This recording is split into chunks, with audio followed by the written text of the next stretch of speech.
So what if somebody came up to you 10 years ago or even 15 years ago and said, okay, in 15 years, you guys will both have quit your jobs and be running a vineyard? What would you have said? And I said, yeah, in your wildest dreams.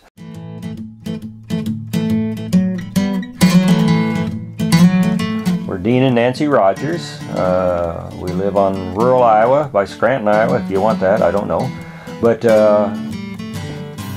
9 years ago, we started a small vineyard with the idea of growing grapes. That's one of the original vines that we moved from the front yard back to here, and it's the only one that survived.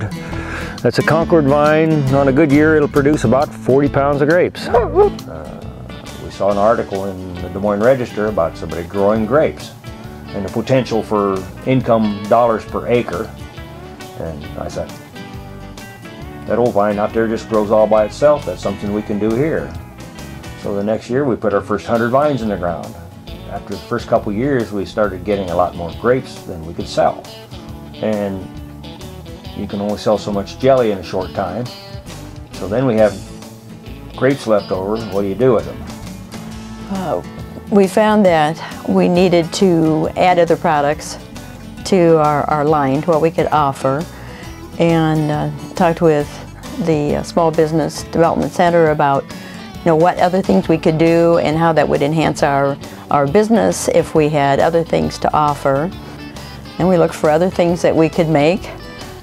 Learned how to make candies from a friend with the chocolate candies in a mold filled with grape jam, and also looking for a cookie. And that was took a long time to find just the right consistency, the right cookie that would hold up to the jam but would be just kind of melt in your mouth. So we finally came up with that. So then we went to a business seminar, and through that seminar learned about the Small Business Development Center.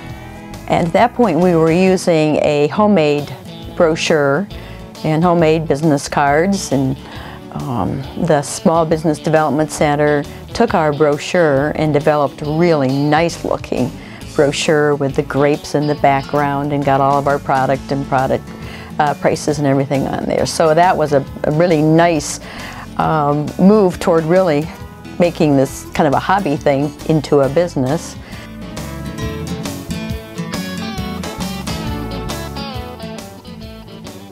Pick something you enjoy doing.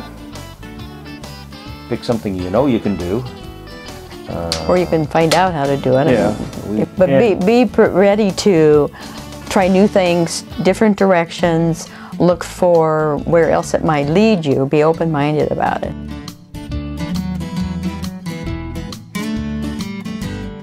So now the question comes, okay, we've got a group coming in. What do we need to do? Do we need a contract with them?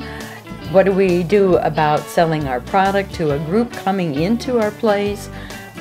Can I serve them pie slices as opposed to selling whole pies like I've done at market? What about liability? What about government regulations? That we have so many questions now. What do we do?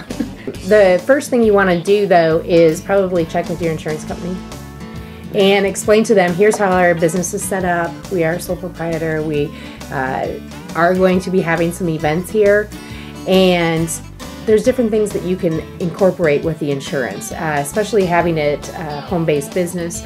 And maybe there's something that in talking with the insurance agent, let them know how many times per year you're going to have an event out here, approximately. Yeah, every other day. Hopefully. Well. The small business owners, I mean, you guys do give back to the community a lot, whether it be through time. I mean, you're in the Kiwanis, you're in other service groups, you're treasurer for the church. And because you're retired and you have all this free time. Right. So we won't go there. There's a lot more that a business contributes to the economy or community. And those are the messages that we need to get across when it comes to board of supervisors.